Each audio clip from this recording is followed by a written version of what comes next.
How to enable autoplay mode on Marvel Future Fight. Hi everyone, welcome back to Crazy Gamer. Today in this video we are going to show you how you can switch between autoplay and manual mode in Marvel Future Fight to control your heroes more effectively. First of all, launch the Marvel Future Fight game on your device and make sure you're logged in and on the main screen. Once you're inside this lobby screen of Marvel Future Fight, go ahead and enter a battle.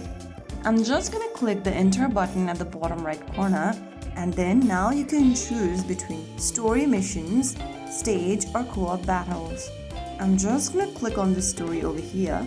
Just start the game as you normally do by tapping the start button once you get to this page and wait for the game to load.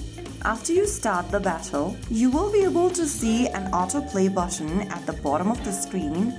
Click on that and your character will start autoplaying. The hero will attack, use skills and move automatically.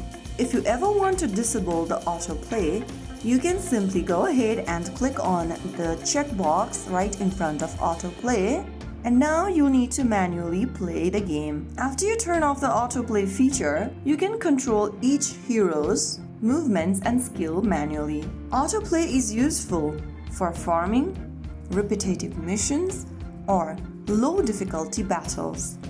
Manual mode is recommended for boss fights, PvP, or high difficulty stages.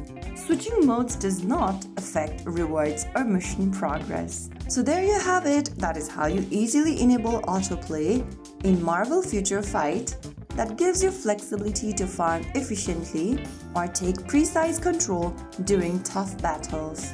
If you found the video helpful, don't forget to like, share and subscribe to our channel.